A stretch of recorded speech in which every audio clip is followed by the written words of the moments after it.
Donald Trump ये बखूबी जानते हैं कि सुर्खियों में कैसे बने रहना है। अमेरिका का राष्ट्रपति चुनाव जीतने के बाद अब ट्रंप ने इमरजेंसी लगाने की बात बोलकर फिर सभी को चौंका दिया है। दरअसल अमेरिका के नए चुने गए राष्ट्रपति डोनाल्ड ट्रंप पद संभालने के बाद पूरे देश में इमरजेंसी लगाने की प्लानिंग कर रहे हैं, जो अमेरिका की दशा बदल देगा। डोनाल्ड ट्रंप ने सोमवार को अवैध प्रवासियों के खिलाफ एक बड़ा फैसला लिया। ट्रंप ने कहा कि उनका प्रशासन देश में अवैध रूप से रह रहे प्रवासियों के खिलाफ सेना का इस्तेमाल कर सकता है। खबर है कि ट्रंप इस मामले को लेकर अमेरिका में राष्ट्रीय आपातकाल भी घोषित करने की तैयारी कर रहे हैं। डोनाल्ड ट्रंप ने एक्सपर्ट टॉम फिटॉन नाम के एक शख्स के पोस्ट को रिपोस्ट करते हुए इस बात की पुष्टि की। टॉम फिटॉन ने एक्स पर लिखा था कि खबरें हैं कि ट्रंप प्रशासन अमेरिका में नेशनल इमरजेंसी लागू कर सेना की मदद से घुसपैठियों को निकालने की तैयारी कर रहा है। इस पोस्ट का जवाब देते हुए ट्रंप ने लिखा, सच। ऐसे में सवाल ये कि क्या वाकई ट्रंप के आते ही अमेरिका में इमरजेंसी लगाई जाएगी? एक्सपर्ट्स की माने तो अगर सच में ट्रंप ऐसा करते हैं तो ये एक चौंकाने वाला कदम होगा, क्योंकि अमेरिका की ये दिशा और दशा दोनों को ही बदल कर रख देगा।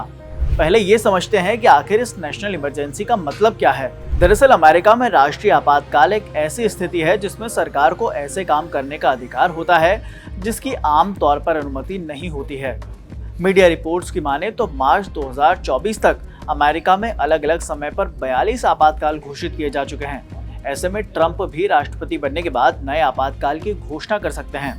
हालांकि AIC के 1 अक्टूबर 2024 की रिपोर्ट में बताया गया कि सामूहिक निर्वासन से अमेरिका का सकल घरेलू उत्पाद यानी कि GDP 4.2 से 6.8% तक घट सकता है। इसके साथ ही अमेरिकी सरकार को कर राजस्व में भी भारी कमी का सामना करना पड़ेगा।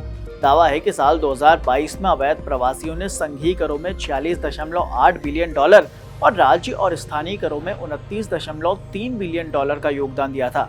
ऐसे में बेशक अवैध प्रवासियों को अमेरिका में एंट्री करने से रोकना ट्रंप प्रशासन के लिए बड़ी चुनौती होने वाली है। आंकड़ों के मुताबिक अमेरिका में हर चौथा प्रवासी अवैध है।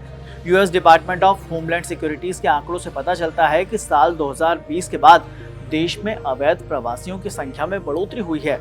उधर ट्रंप के सीमा सुरक्षा प्रमुख टॉम होमन ने बताया कि उनका प्रशासन सबसे पहले उन 4,25,000 अवैध प्रवासियों को बाहर का रास्ता दिखाएगा जिनके खिलाफ आपराधिक रिकॉर्ड दर्ज हैं।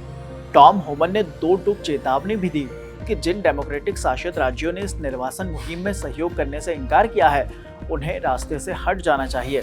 चुनाव से पहले से ही इमिग्रेशन ट्रंप के लिए एक बड़ा मुद्दा रहा है। पहले 100 दिन के एक्शन प्लान में भी ट्रंप ने अवैध प्रवासियों के खिलाफ तगड़े एक्शन की बात कही थी।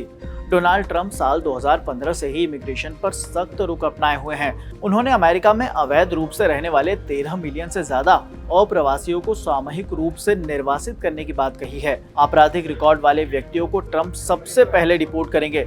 रिपोर्ट्स की माने तो डोनाल्ड ट्रंप मैक्सिको के साथ लगने वाली अमेरिका की सीमा को भी बंद करने की तैयारी में है।